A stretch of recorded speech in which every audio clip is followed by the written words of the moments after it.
La Sociedad Española de Radiodifusión presenta... Ser... ¡Viva la radio! Podcast. Siempre. Hola, soy Fernando Bayo y estás escuchando Código de Barras, un podcast de consumo y mucho más.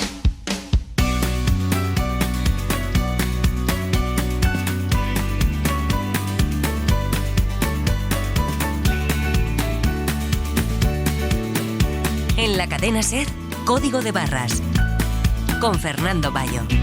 Desde los años 80, el verano le ha robado 40 días al otoño y a la primavera en España. El calor llega antes, dura más y sus olas son cada vez más intensas. Y eso tiene implicaciones profundas a nivel económico, ecológico y, por supuesto, también a nivel humano. Hay gente que ha decidido no tener hijos en este mundo que viene. Eso es el sumum de la ecoansiedad, ¿no? Condenar en tu sentido, en tu ámbito, el destino de tu propia especie. Hoy hablamos de ecoansiedad con el autor de un libro cuyo título no deja lugar a dudas: Calor, cómo nos afecta la crisis climática. También vamos a tratar de comprender por qué tantos españoles han dejado de preparar en casa el plato estrella de nuestra gastronomía. Mi tortilla y la tuya. Se masca la derrota, cuñado. Vamos a ver esos jueces. Esta es la más rica. ¡Toma, has perdido, cuñado! ¿Pero qué dices? Esta es mi tortilla y este es mi plato. Venga, hombre, lo que te cuesta perder. La venta de tortillas de patata envasada no deja de crecer, pero ¿existe una comparable a la casera? Vamos a tratar de averiguarlo con una de nuestras catas a ciegas de productos de supermercado. Pero antes vamos a hablar del caos que se ha generado en la Comunitat Valenciana por la falta de citas previas para poder pasar por la ITV a puertas de las vacaciones de verano. Esto es Código de Barras. Comenzamos. Si usted conduce habitualmente y tiene vehículo propio, sabrá que pasar la ITV es, junto con el atasco a la vuelta de las vacaciones, una de las experiencias más desagradables que existe para un conductor. Es la misma cara que pones tú cuando tienes que pasar la ITV de tu coche. Cuando tú vas a entrar en el túnel, el coche no parece ni que es tuyo. Hasta que llega el momento que tienes que poner el coche encima del foso, ya el nota no lo ves. Ya el nota dice, te voy a dar un walkie y te voy a hablar por aquí. Y tú ya coges el walkie como, ¡ey! Y ahora escucha.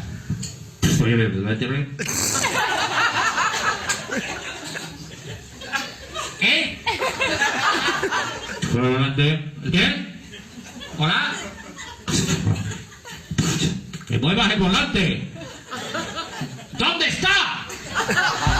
Cada año, decenas de miles de vehículos son sometidos a ese examen obligatorio en alguno de los más de 400 centros de inspección repartidos por nuestro país.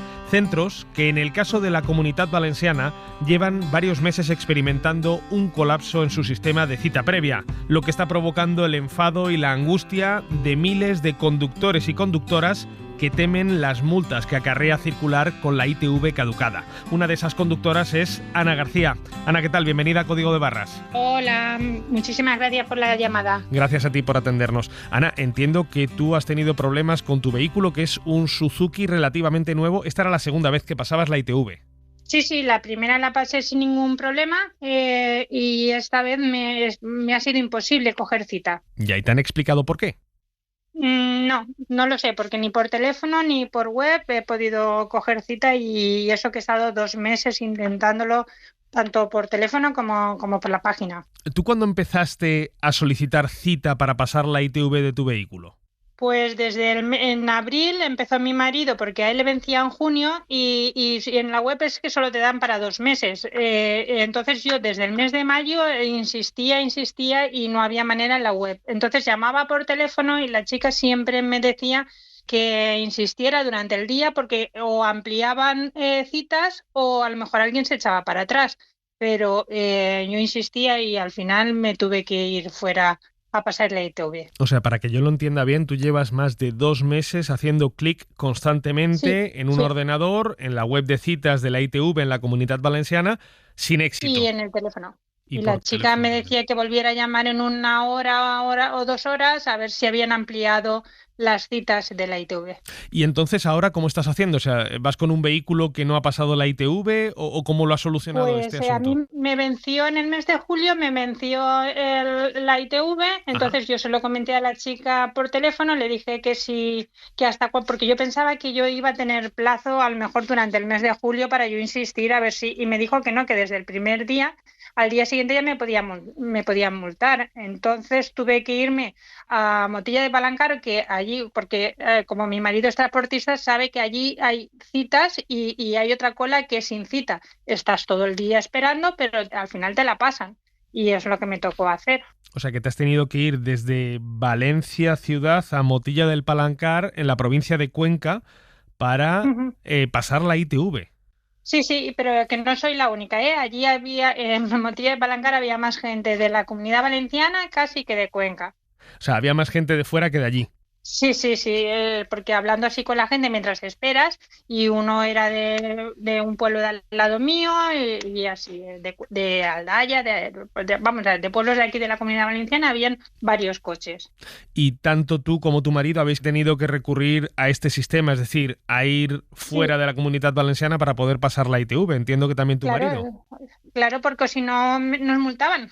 No teníamos otra solución. Yo pensaba que durante el mes de julio, pero al vencerme el día 1, yo ya no, me decían que la policía no hacía falta ni que me pararan, que tenían un dispositivo que pues arreglo matrícula, sabían si yo la tenía pasada o no, y entonces, claro, no me arriesgaba. Ya.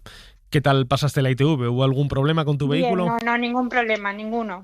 Gracias a Dios el coche está muy bien, solo tiene 6 años y lo uso poco. Entonces el coche está bien, pero que claro, allí había gente que estaba en la misma situación que yo. Ya. ¿Cuándo es la siguiente? No comprendo cómo. La siguiente la tengo para 2 años, entonces intentaré que no me ocurra lo mismo, porque es un paseíto. ¿Cuántos kilómetros hay de Valencia a Motilla del Palancar? Pues no lo sé, pero 1 hora y media de ir y 1 hora y media de volver no me la quitó nadie. Wow. Más las 2 horas de espera, claro. O sea, que encima de la 1 hora y media de ida y 1 hora de vuelta tuviste que hacer espera. No tenía hora estábamos esperando y siempre que venía alguien con cita previa, que es lógico, pasaba antes. Entonces, así estábamos todos esperando y esperando. Y luego lo que no entiendo es que allí, si me hubiera tenido algún problema, tengo otra posibilidad de pasar la ITV. Yo hubiera llevado el coche al mecánico y lo hubiera pasado gratuitamente, cosa que aquí en la Comunidad Valenciana no me cobran el 100%, pero sí que me hubieran cobrado una parte. Ya. Pues Ana García, muchísimas gracias y lo dicho, espero que dentro de 2 años, cuando tengas que pasar la siguiente ITV, no te pongan ningún problema y la situación esté solucionada, ¿eh? Espero que sí. Muchísimas gracias por haberte pasado por el programa, Ana. A vosotros, un saludo.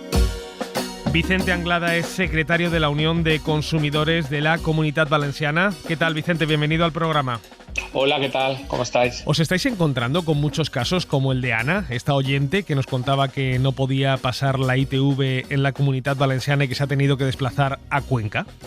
Pues lamentablemente esa es la situación generalizada y yo creo que cada vez vamos a más, ¿no? Al final, ante la falta de una respuesta eficaz por parte de la propia administración y ante el problema evidente de no poder encontrar cita en 2-3 meses, incluso más, por parte del servicio de citas de la Generalitat e incluso aún anunciando la cita presencial sin tener directamente ningún tipo de día previsto, pues los usuarios están viendo que es imposible pasarla y por tanto ante una obligación como es pasar la ITV, la gente busca la solución que le viene mejor y en este caso pues irse de la Comunidad Valenciana pues acaba siendo pues una solución. Vicente, de una forma concisa te voy a pedir que nos expliques el por qué está sucediendo esto y desde hace cuánto tiempo.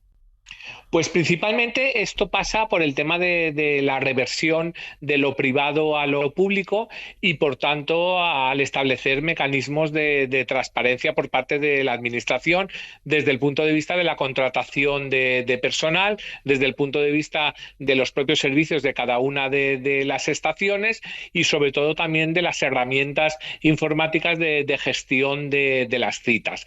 Por tanto, esa reversión pues, ha ocasionado una serie de problemas, fundamentalmente por la falta de control que en un momento determinado se tuvo por parte de las concesionarias privadas y, por tanto, pues hay que buscar una solución y esa solución llegará, pero poco a poco. Y creo que le ha pillado, en este caso, el tiempo a la propia Administración, que no ha hecho bien las cosas durante este último año. El caso es que esto va más allá de una molestia para los conductores. Estamos hablando de un grave problema de seguridad vial.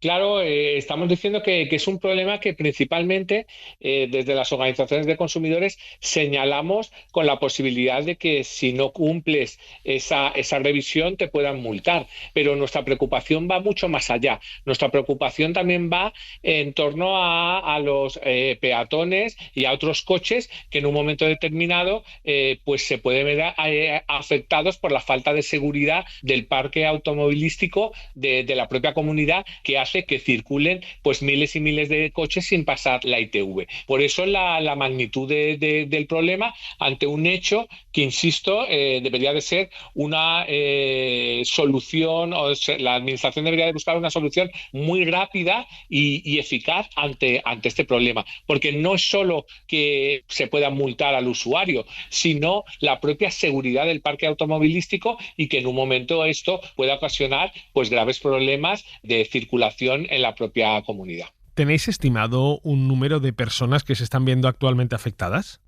No tenemos estimado, pero simplemente las llamadas que hemos recibido y las reclamaciones que nos hacen los usuarios en las organizaciones de personas consumidoras, nosotros en una semana media, por ejemplo, la semana pasada, la anterior, tuvimos más de 50 quejas directamente de usuarios que se quejaban de la mala praxis de no poder haber pasado la ITV o de circular directamente con la ITV caducada porque no encontraban una solución. Yeah. Entonces, la estimación pues llega a ser pues cerca de un 20 o un 30% de vehículos, incluso mucho más, ¿no? El atasco es de tal magnitud que es tema de conversación diario en todas las familias. Por tanto, todos conocemos a alguien que no ha pasado la ITV y la Administración debería de actuar de manera rápida. Insisto, han sacado soluciones que a largo plazo a lo mejor desatascan el problema, pero a día de hoy, sobre todo en verano, todavía no lo han hecho. Claro, te iba a decir que a puertas del verano habrá muchos conductores y conductoras que estarán impacientes por poder pasar la ITV, por poder circular con seguridad y desplazarse para sus vacaciones.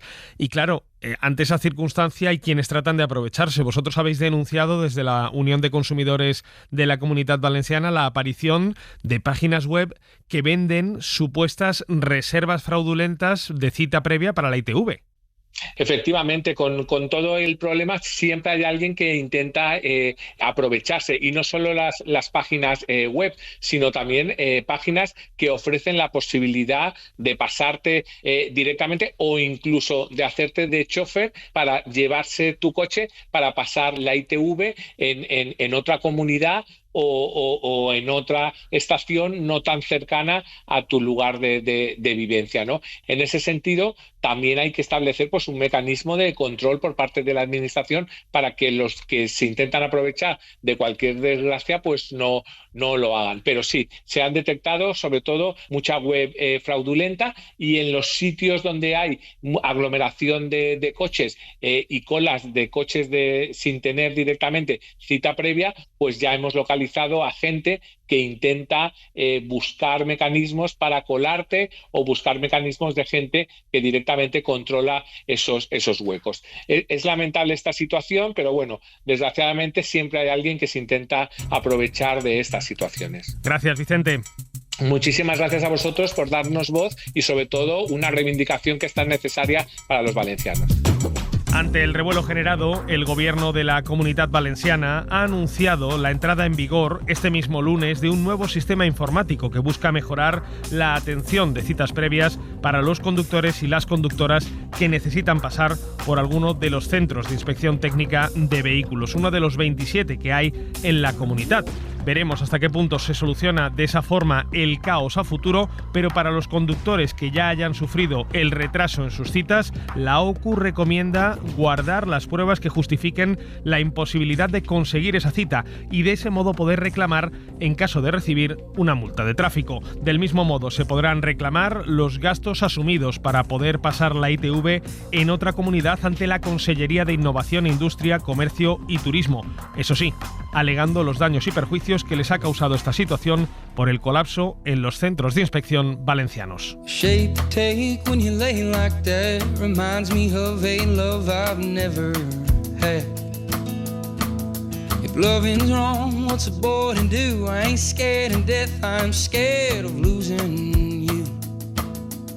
You ain't out of my league, you're out of this planet. But damn it, if you ain't drilled into my skull. Síguenos en Twitter, en Facebook y en Instagram, @Código de Barras. Take a trip uptown to clear you out of my mind.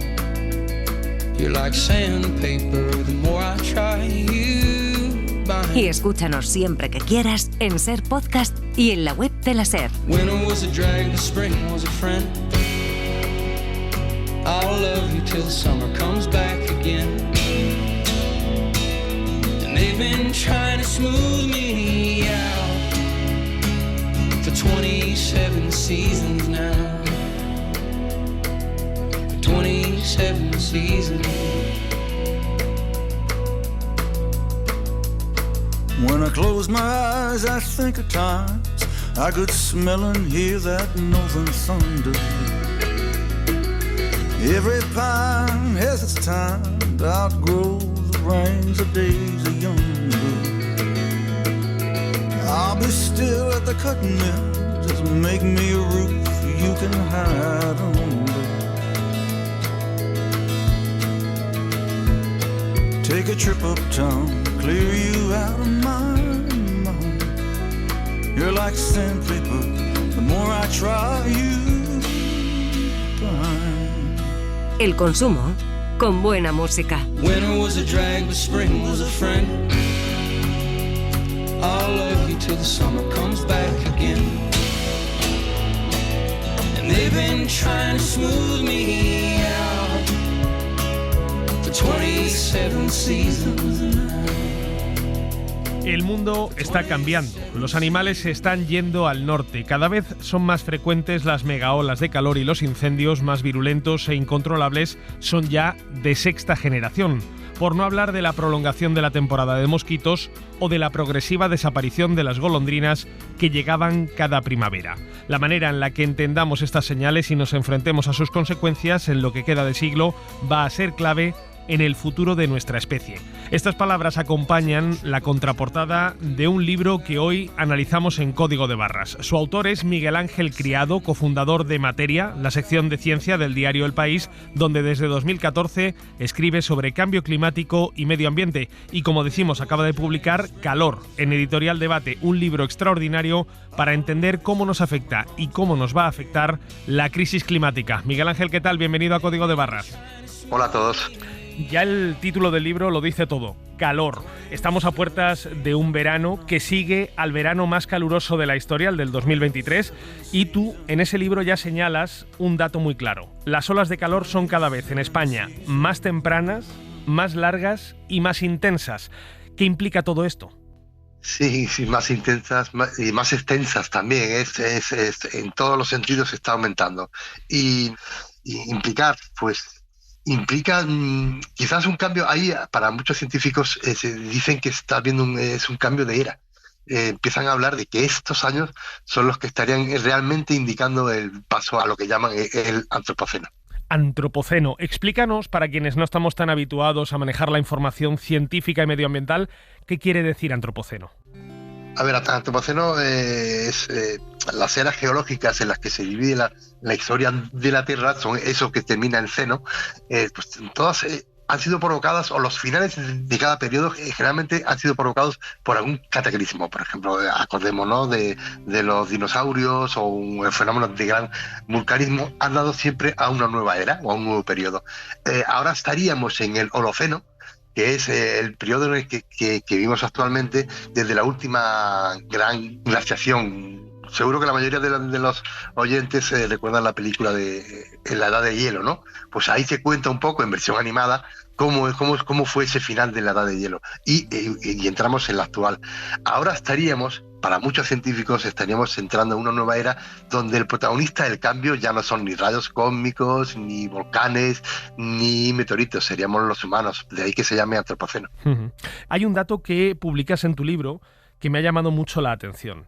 Entre junio y septiembre del año 2022, en España fallecieron unas 12.000 personas a causa del calor del verano. Y decías, imagínese a alguien que todos los días hubiera un atentado en el que murieran 600 personas, que hubiera una guerra en la que murieran 12.000 personas en cuestión de 3 meses. Clamaríamos al cielo y, sin embargo, Miguel Ángel, no lo hacemos. ¿Por qué? Pues es una muy buena pregunta y eso es algo que intenta explicar este libro, aunque dejamos al final la respuesta abierta. Los humanos tenemos esa particularidad.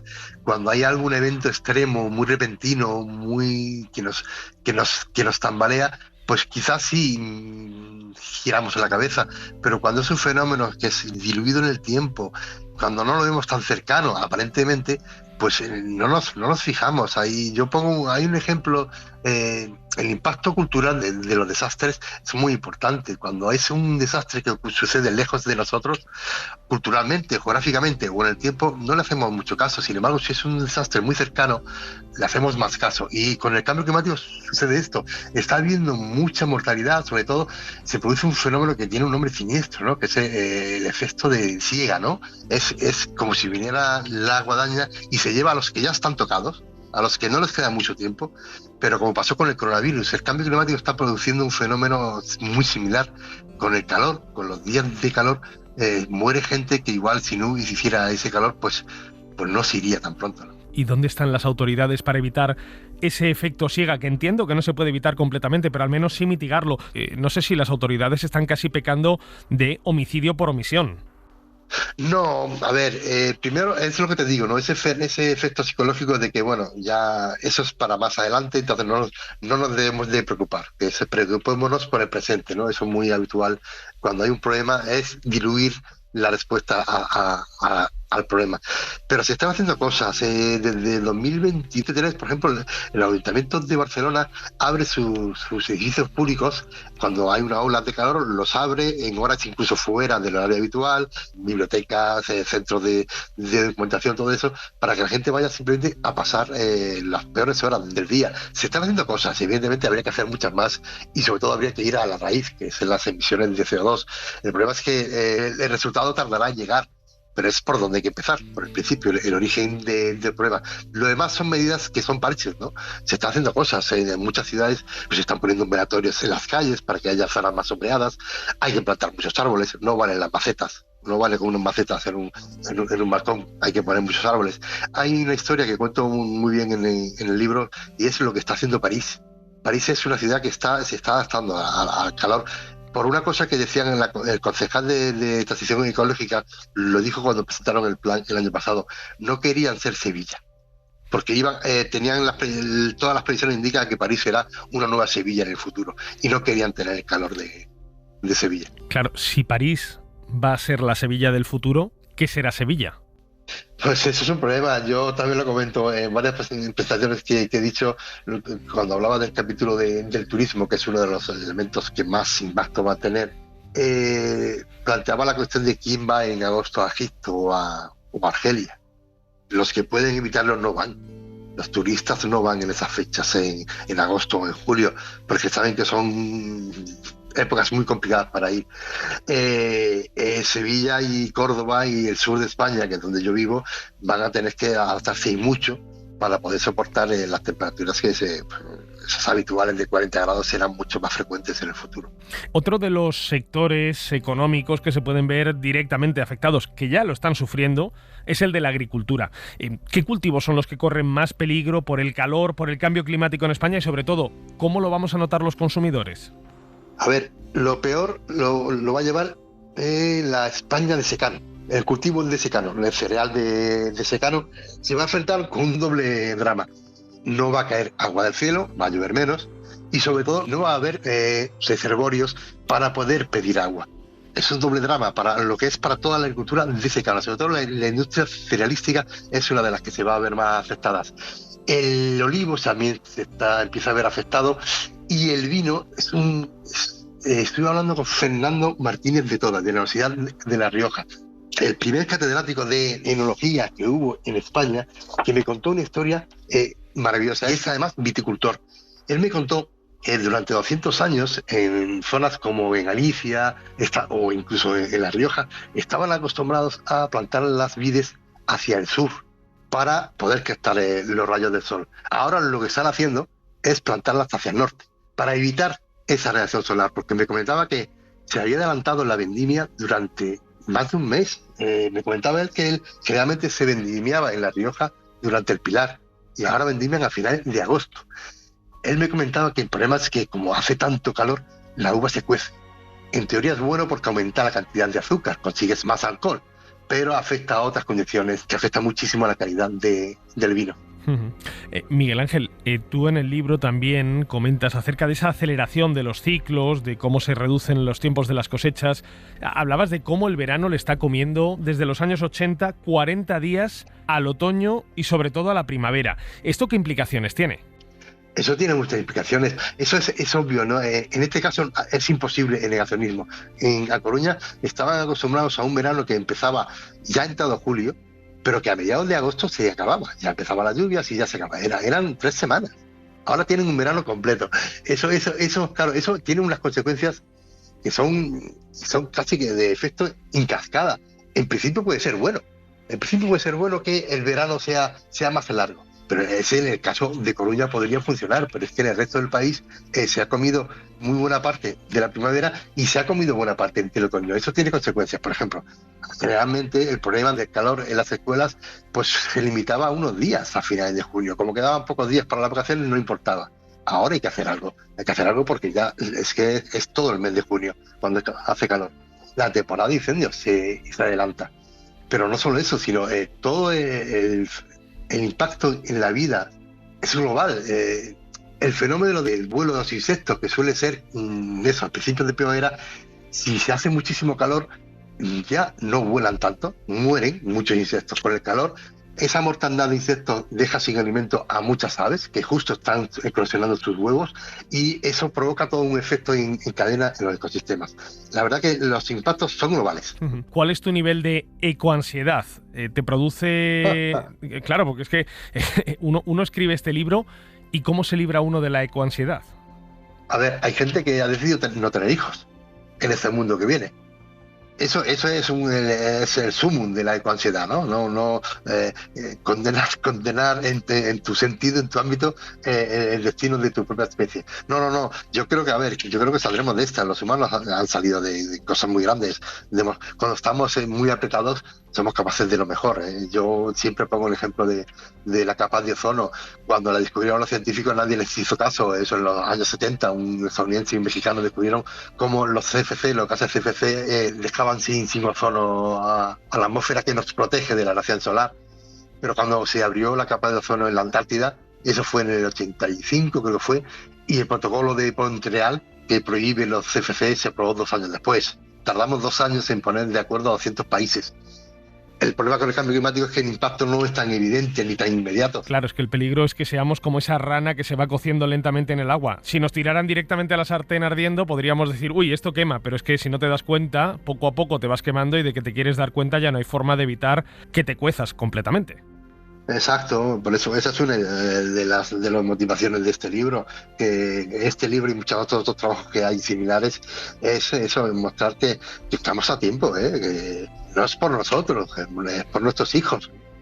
Evidentemente el cambio, los impactos más fuertes del cambio igual no los veremos nosotros, los verán nuestros hijos, pero no sé, creo que deberíamos de pensar en ellos en el futuro. Pues con ese sentido se escribe este libro y se hace esta entrevista. Miguel Ángel Criado, autor de Calor en Editorial Debate y cofundador de Materia, la sección de ciencia del diario El País. Muchas gracias por haber puesto el foco sobre un tema tan trascendental, no solamente para el consumo, sino para todos los aspectos de nuestra vida diaria. Muchas gracias a vosotros.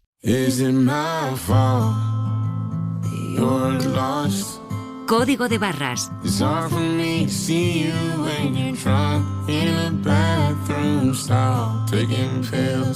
El consumo, como no te lo han contado.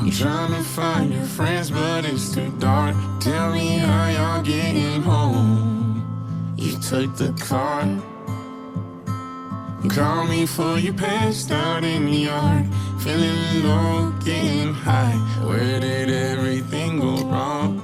You say that it's the universe, and blame it on the stars.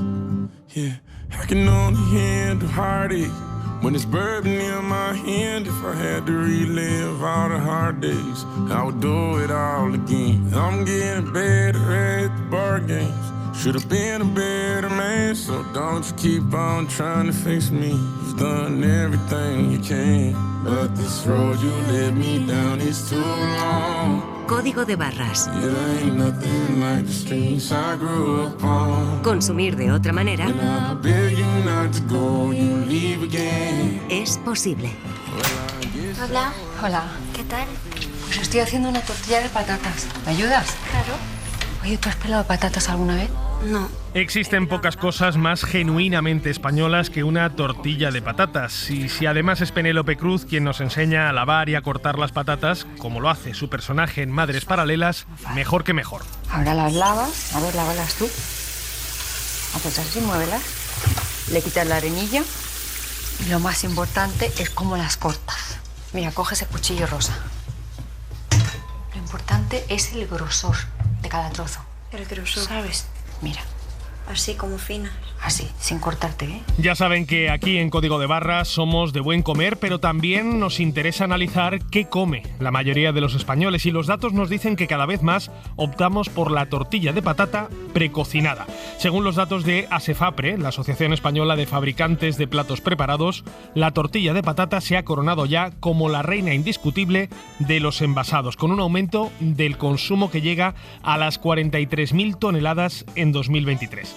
Carlos Cano, compañero de GastroSer, ¿qué tal? Muy buenas. Hola, Gallo, ¿cómo estás? ¿Tú eres de los que prepara la tortilla como Penélope, con cariño, o eres de los que va al supermercado y tira de envasado rápidamente? Yo estoy en contra de las tortillas de supermercado, la verdad, y la preparo en casa con mucho cariño. No sé si me queda como Penélope, pero o no sea me queda que mal. Para ti hoy va a ser un poco tortura este tramo que estamos preparando, ¿no? Bueno, me lo tomo con profesionalidad. Hay que hablar de las cosas que la gente consume, ¿no? Aunque no las consuma yo, pero no hay dudas de que es un producto que tiene más demanda cada día. Nuestros oyentes habrán adivinado que hoy regresamos con una de nuestras catas de productos de supermercado. Buscamos la mejor tortilla de patatas envasada, si es que existe. Si es que existe. A ver, yo tengo alguna excepción así más gourmet, congelada, pero la típica que la gente compra para ir a la playa o para llevar a una fiesta de amigos, que está refrigerada en los supermercados, yo tengo muy malas experiencias. Dicen que han mejorado. Es verdad que yo ahora llevo tiempo sin tomarlas, pero no sé. Cristina Pareja es nuestra chef particular, la directora del perfil Comemos a las 3. Cris, ¿qué tal? Bienvenida de vuelta. Muchas gracias, muchas gracias. ¿Tú has probado tortillas de patata envasadas que te hayan llamado la atención para bien? Pocas. Pocas. Lo que pasa que, bueno, pues al final tenemos una variedad tan grande en los lineales de supermercado que podemos tener nuestra favorita, aunque yo no voy a decir cuál es porque no la suelo comprar. O sea que la reina de la gastronomía española no tiene quien la defienda en los lineales del supermercado. Es básicamente el resumen. Podemos cerrar aquí el tramo y irnos a casa tranquilamente si queréis, ¿eh? Yo creo que a diferencia de lo que pasa con productos como el gazpacho o el salmorejo, que también son iconos de la gastronomía española, ahí la industria alimentaria sí ha conseguido muy buenos resultados. Con la tortilla yo lo pongo en duda, pero si te parece, un poco para reforzar mis argumentos, he acudido al dios de la cocina en España, que no es otro que Carlos Arguiñano. Me gustan todas, pero una tortilla de patata, joder, que yo ahora veo que venden envueltas en plástico al vacío. Digo, hombre, no me digas que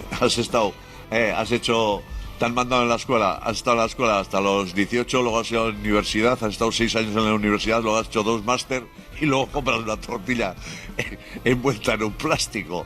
Y digo, ¿para qué has ido a estudiar? Digo, tranquilo, hombre, haz una tortilla en 20-25 minutos, una tortilla de patatas, hombre, con cebolla o sin cebolla.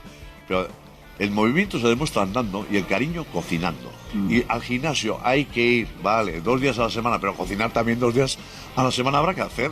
Y yo siempre digo que todo lo que hagas tú en casa es la mitad de barato y el doble de rico. Me parece un argumento bastante contundente, pero... A mí me ha ganado, de calle. Quien quiera ahora comprarse la tortilla en el supermercado, pues que lo haga bajo su responsabilidad.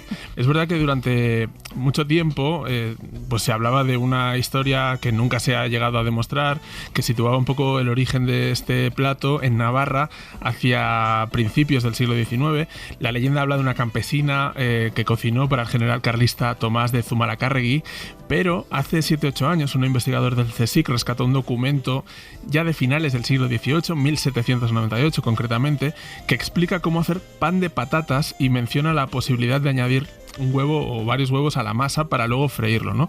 Bueno, esto que puede parecer así, que coincide con los ingredientes, en realidad los que lo han estudiado dicen que se parecería más bien a un buñuelo, no tanto a una tortilla, o sea que situar ahí el origen de este plato, pues no sé yo hasta qué punto sería riguroso, pero esa ambigüedad la han aprovechado en Villanueva de la Serena, provincia de Badajoz, que es donde estaba firmado ese texto, para autoproclamarse como cuna de la tortilla de patatas. Yo, la verdad, como dice la historiadora de la alimentación Almudena Villegas, creo que es difícil rastrear las preparaciones sencillas porque la pobreza no tiene cronistas. O sea, no había ahí un notario para certificar quién hizo la primera tortilla tal y como la conocemos, ¿no? Cuánta razón. Sí, pero bueno, está claro que las tortillas envasadas, que es de lo que estamos hablando hoy, pues no he conseguido el dato exacto. Yo las sitúo a finales de los 90, a principios de los 2000, y claramente pues se ha extendido en el siglo XXI, como tú decías. El año pasado pues creció más de un 20% el consumo de este producto. Cris, un plato, decíamos, tan sencillo y al mismo tiempo tan difícil de hacer, porque decía Arguiñano, en 20-25 minutos se hace. Sí, pero a ver quién hace bien una tortilla de patata. ¿Tú tienes trucos concretos para hacerla bien? Hay trucos. Bueno, trucos en realidad no sé si llamarlo trucos, pero son tips que te ayudan a terminar una tortilla redondita, alta. Lo importante es la patata cortada al mismo tamaño. La sal hay que incorporarla cuando está el huevo y la patata cocinada, para que la sal no agüe la patata, ¿no? Y bueno, después cocinarla en un recipiente apropiado. O sea, si tú cocinas mucha cantidad de patata en una sartén grande, te saldrá una... eso es muy importante. Un tortillón, ¿no? Pensar tremendo. Dónde lo vas a cocinar y sobre todo que sea antiadherente para que se desenganche. Yo creo que en todas las casas tienen la sartén de las tortillas, ¿no? O sea, sí, esa sartén cierto. Que sabes que es la que funciona. Que algunos utilizan efectivamente, como dice Cristina, sartenes antiadherentes, de esta que desliza muy bien, y hay otros que tienen una sartén de toda la vida de las que se pega la tortilla y no sabes cómo milagrosamente la tortilla no se pega, el resto de los ingredientes sí lo harían. Entonces es como un misterio lo que rodea la tortilla de patata. Otro día lo contamos, ¿eh? Eso tiene... Te pregunto una cosa, Cris, ¿tú cueces la patata antes de freírla? ¿La fríes directamente? ¿Cómo haces? Sí, porque aquí hay escuelas. Bueno, en teoría no se debe cocer. Se fríe y luego se da un buen golpe de calor para que se tueste y ese crujiente sea el doradito de la tortilla que vemos salpicado por toda la tortilla al romperla, y que ese doradito da mucho sabor. O sea, es freírla y ya. Solamente freírla y en el último momento machacarla un poquito para que se acomode después al darle forma a la sartén. Te voy a poner ante el debate fundamental. Mira, lo planteaba así el cocinero Dani García. Empecemos por lo más importante. Si sois cebollistas, de esos que os gusta añadir cebolla a la tortilla de patatas, podéis apagar el vídeo desde ya. Porque yo, es una cuestión personal, como siempre digo, no hay dogmas en la cocina, pero para mí es una cuestión personal, la cebolla molesta. Hay muchísima gente que dice, bueno, pero es que la cebolla le da un toque muy especial. Joder, o sea, y una chistorra también, ¿no? ¿Qué hacemos? ¿Le echamos chistorra también? ¿Le echamos langostino? ¿Le echamos gamba? Cris, no sé si tú, como Dani García, tortilla sin cebolla, o a ti te gusta ponerle cebolla.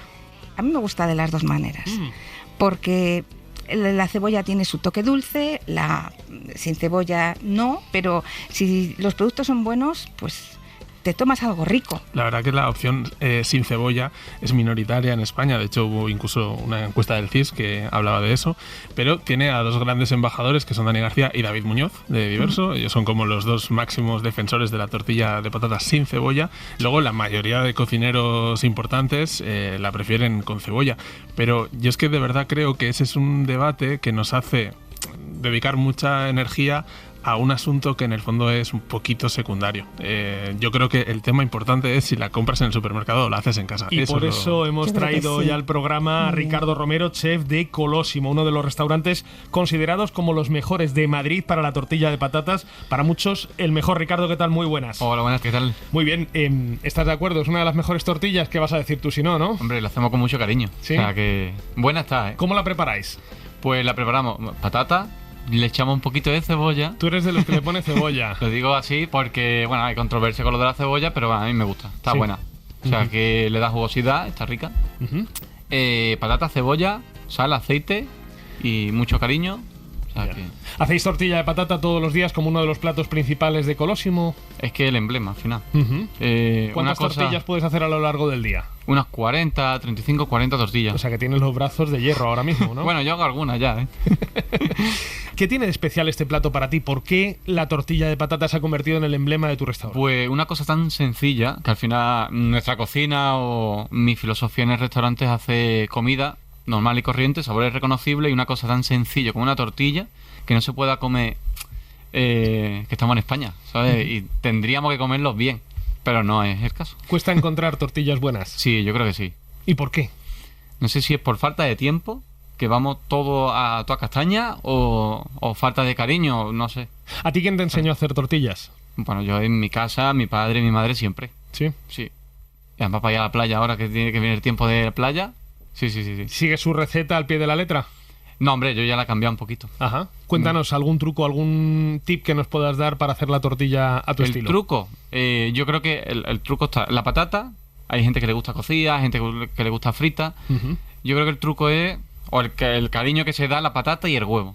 En la temperatura de la patata, al echarla en el huevo, que se vaya haciendo una masita homogénea. Yo, en mi casa, no sé, Carlos, Cristina, si vosotros lo hacéis o no, machaco esa patata frita, que la mezclo con el huevo, la machaco con un tenedor para que empape todavía más, que coja ese líquido del huevo y se vuelva más jugosa. No sé si vosotros hacéis lo mismo o no. Igual. ¿Tú también, Carlos? Sí, yo últimamente lo que hago es que la confito mucho, de manera que casi ya no hace falta ni que le dé con el tenedor, porque queda casi deshecha la patata, ¿no? No seréis de esos atrevidos que cogen la bolsa de patatas fritas y le ponen un poquito de patatas machacadas para que quede crujiente, que dicen algunos. Eso no lo he hecho, pero ¿no? bueno. ¿Tú, Cris? Yo no. ¿Te parece un sacrilegio? Sí, totalmente. Además, con las patatas tan ricas que tenemos, bien hecha, es una gloria. Fíjate que a mí me das a elegir entre una bolsa de patatas para hacer la tortilla con esas patatas o una tortilla ya hecha de supermercado, y me quedo con la primera. Me la sirves perfecta para que pasemos a la siguiente fase de esta micro tortura, porque para Carlos este tramo tengo que decirte, Ricardo, que no ha sido fácil de elaborar. Él es muy contrario, como escuchabas antes, a los envasados como estos que no tienen a lo mejor el nivel de calidad que él espera, y a ti te hemos traído un poco como conejillo de indias en este caso, para que nos ayudes a apreciar, si es que se puede apreciar, la tortilla de patata envasada. Hemos traído 7 marcas distintas de las tortillas más vendidas en los supermercados españoles. Así a priori, visualmente, ¿qué te sugieren esos 7 trozos diferentes de tortilla que tienes en un plato? Hombre, hay alguna que se puede parecer a una normal y corriente, ¿eh? Pero hay otras que... Joder, da miedo, ¿eh? Hombre, esta, por ejemplo, se notan los colores amarillos. No sé de dónde lo sacan, porque del huevo no, ya te digo yo. Y esta, por ejemplo, está muy conseguida, parece que es de la sartén. O sea, podría tener el aspecto parecido a una tortilla tuya. Casi. Luego ya la calidad, el sabor, lo veremos luego, ¿no? Oye, pues te invito a que empecemos esta cata. Hemos puesto aquí 4 tenedores, pero de momento yo creo que nos vamos a contentar con que sea Ricardo el único catador. Sí, vas a probarlas tú, vas a ser, como digo, nuestro conejillo de indias esta vez, para que nos puedas dar una apreciación un poco más gourmet de la tortilla. Tú que tienes el paladar bien hecho, tanto de familia como profesionalmente, queremos que seas quien cate estas tortillas. Entonces, te animo a empezar por la primera. Tiene marcada una cruz sobre el lomo, en este caso, para que tú empieces a probarla. Un poquito vale, ¿no? Un poquito, sí. Hombre, si no te vas a pillar un empacho de tortilla, verás tú. Yo me animaría a probar la que gane. ¿Te animarás a probar la que gane? Pero solo esa. Mira, uy, pues declaración de Carlos, ¿eh? De acuerdo, yo te voy a acompañar. Es que sabe a almidón, a patata deshecha ya. Ajá. Te está costando hasta tragar un poco, sí, ¿no? un poquito. Puedes beber agua, toda la que Sí, quieras. sí, Podemos sí. pedirle a nuestros compañeros que traigan otro vaso de agua, porque me da la impresión de que te va a hacer falta un bidón. Vamos a ver. ¿Sigo? De 0 a 10 a esta que le ponías. Un 6 raspadillo. Un 6. O sea, Pero la escúchame, probarías. por aprobarla, pero si no... Pero aquí puedes venir con el cuchillo a muerte, o sea, no tienes por qué aprobar. Lo que queremos es Yo no la probar, compraría. que no aprobar, ¿eh? Esta yo, por ejemplo, no la compraría. Esta no la comprarías. Vale. Hay que aclarar, por supuesto, que estamos haciendo una cata ciegas. Tú no conoces las marcas que hemos traído aquí a la mesa, así que, bueno, lo que valoras es básicamente lo que te estás llevando a la boca y lo que ves con Sí. tus ojos. Esta primera no la comprarías. No. Vale. Vamos con la segunda a ver qué te parece. Bueno, somos malos. ¿Te traemos una papelera para escupir? No. Te acostumbro a comer de todo, pero joder. Eso te cuesta. ¿Peor que la primera? Que tienen sabores más o menos parecidos. Le echan conservante y cosas que al final no sabe ni a lo que tiene que saber. Sabe a patatas recocidas y... Pues de la que te lleva a la playa y se te olvida en el tape y la abre a los 4 o 5 días. Pues Ajá. guau. Ya. Esta no está. Siento Esta- que te estamos torturando un poco, ¿eh? No. ¿Digo? Venga, Esta- dale. De 0 a 10 la segunda. No, esta es un 3 y pico. Por si no tienes más nada que comer y te estás muriendo de hambre, esta está bien. Vamos con la tercera, a ver cómo... Y esta Esta es yo una de creo- las que decías que tenía un amarillo un tanto extraño. Sí. Es que no sabe nada. Pero nada. No tiene ni sal ni nada. Que está. Es que le echan tantas cosas a estos productos que ya están preelaborados para conseguir un sabor único a todo el mundo, ¿sabes? Que saben, después todo sabe igual. No te veo convencido. No, Hemos dicho a probar. entonces, puntuación de esa tercera sería un A esta le vamos a dar un 3 y pico como esta. 3, Un como la, como la Igual. segunda. Vale, Sí. un 3 y pico. Y la primera mantienes el 6. No. Le bajan la No, es puntuación. que yo creía que iba a estar mejor la cosa, pero no. A esta le podemos bajar un poquito la nota, sí. A ver, ¿cuál sería? A esta le vamos a poner un 4, un 3 y pico. Sí que... Bueno, pues la revisión Mira, de esta. examen no ha salido bien. Esta está aceptable, fíjate. Dices que está aceptable, noticia. No, pero está más jugosa, no sé yo. A ver, voy a comprobar un poquito más. Mira que he comido alguna tortilla. Eso te iba a decir, tú habías probado tortillas envasadas, entiendo que como todo hijo de vecino las habrás probado alguna vez. Alguna vez cuando estábamos estudiando, yo por ejemplo las prácticas en cocina, pues no teníamos mucho dinero y teníamos que tirar por cosas muy rápidas. No dinero, es tiempo. ¿Sabes? Al final coges esto, lo coges del supermercado así, pum, pum, pum, come ya. Pero como quien se rellena el estómago con un trozo de pan Sí, corriendo. al final es comer por comer, no es una cosa que te... Y comer te da felicidad, ¿eh? O sea, cuando uno come rico es feliz. Ya, con esto tú no serías feliz. No, con esto ahora mismo no. Cuarta Bueno. tortilla y... A esta le vamos a dar un 4 y pico. 4. 4. Venga, vamos a darle un 4. La mejor de todas, un 4 y pico. Pero es que la patata está igual, es que no sé cómo leche lo hacen que... A ver, vas con la quinta. Es que está... Has metido la directa, ¿eh? Tú ya vas que quieres acabar esto rápido, ¿no? Es que tiene un sabor a patata rancia. Está como recocida la patata, que no es ni frita. ¿Qué le pones a Estaba sentido? plástico. Estaba plástico, me refiero. Esta es un 4 igual. Yo es que no me compraría ninguna, ¿eh? Y esta, que es la que parece que es más real. Pero es que... Mira, ¿lo veis la patata? Cómo se queda así, que está como recocida. Esta tiene un sabor a tortilla de los que te lleva a la playa. Explica eso. Está un poquito más conseguido el sabor de esta. Ujú. Esta le podemos dar un 5, ¿eh? A esa le das un aprobado, un 5. Sabe a sartén. Sí, tiene el saborcito este de la tortilla francesa.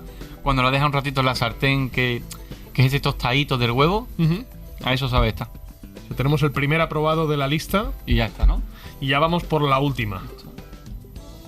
Veo que muchas se desmoronan al cortarlas. O sea, es... Está un 2 o un 1.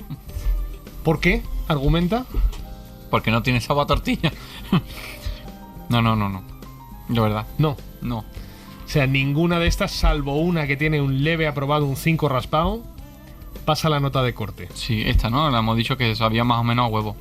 Chris, así a priori, por lo que tú has estado viendo en la cata, te has estado fijando un poco en cómo se desmigajaba la tortilla, el aspecto también lo comentábamos antes de iniciar la cata, que no era la que más te llamaba la atención, ¿no? Esta opción de las tortillas envasadas. Desde luego que no, pero es verdad que las que menos conservantes tienen son las más ricas. Porque tú sí que sabes, igual que Sí, yo nosotros, sabía cuáles el eran. listado en el que se han presentado las Sí. tortillas, salvo tú, Ricardo, el resto No, yo no sabía nada. sabemos. No.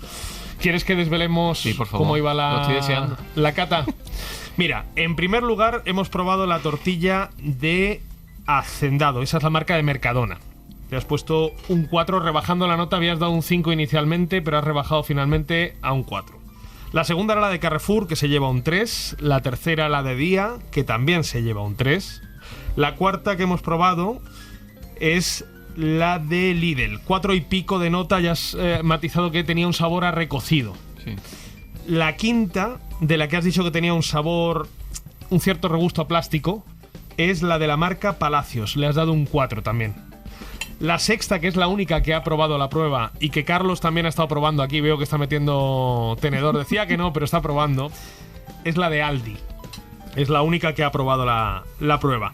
Y la séptima, la de Alcampo, que es la que ha salido más revoleada de todas, porque ha tenido un 2 o un 1, has dicho tú, es la de Alcampo, la séptima. Así que creo que tenemos un ganador por la mínima, Carlos, Cristina, pero un ganador al menos, ¿no? Alguien que pasa la prueba, que podría pasar, decía, por ser una tortilla de esas que te has llevado a la playa. Que te has llevado a la playa y que, bueno, pues cubre expediente. Al final es lo que queremos con una tortilla comprada, que llevarnos algo parecido a lo que hacemos en casa. De la tortilla de Aldi, que tú te has estado bicheando bien la lista de ingredientes, ¿hay algo que destaques que digas, esto me ha llamado la atención dentro de esos ingredientes? La proporción de patata, la sal, el tipo de aceite que se utiliza.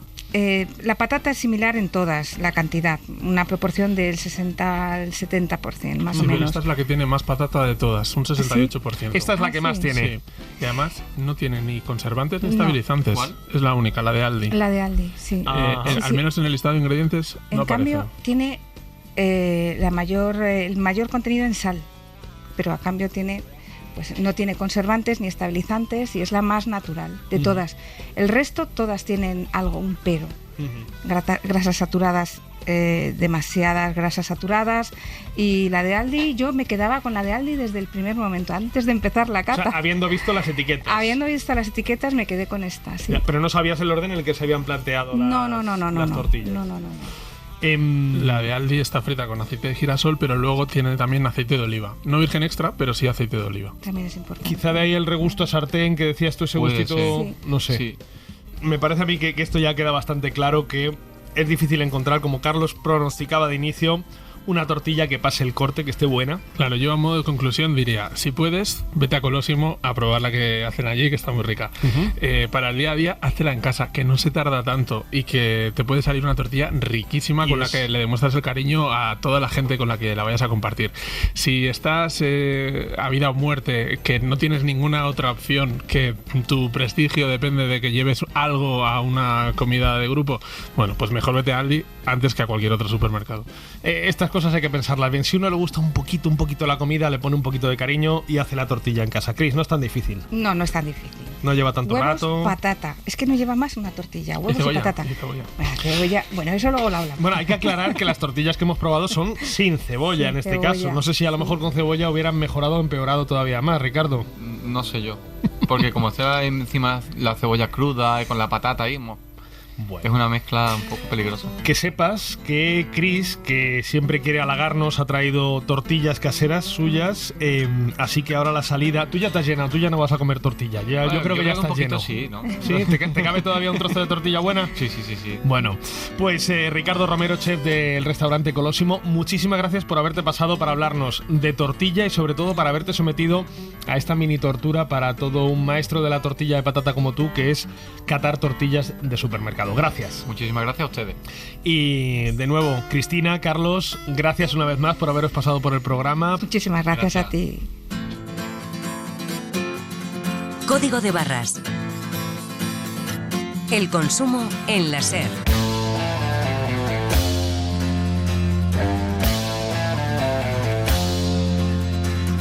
Nos vamos ya. En la producción esta semana han estado Miguel Ángel Pérez y Laura Bermejo, en la técnica Roberto Salas y José María Sendra, y en el diseño sonoro, como siempre, Marcos Granado.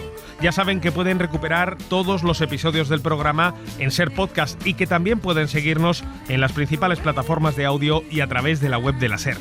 Nos volvemos a escuchar el próximo domingo. Hasta entonces, como siempre, feliz semana y recuerden, consuman con cabeza. Fernando Bayo.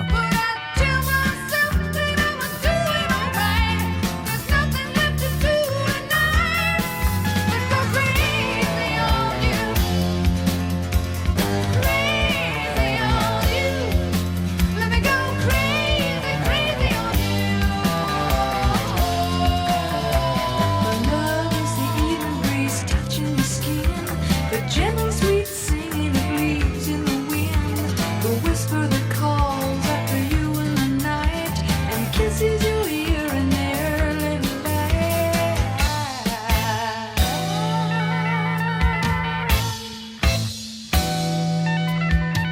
And you don't need to wonder, you're doing fine.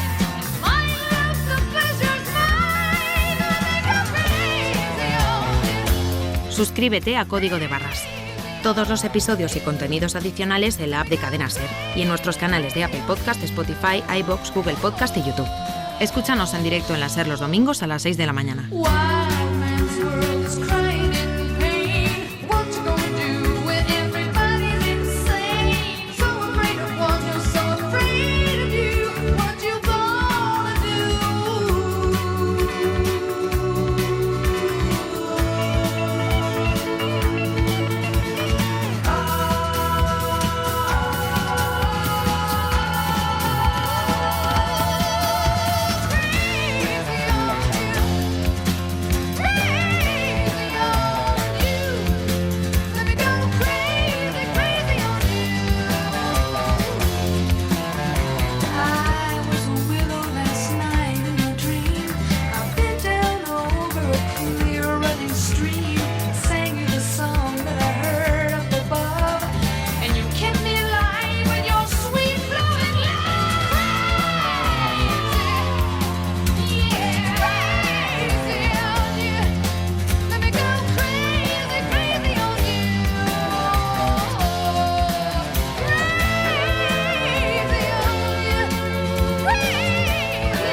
Cadena Ser. La radio.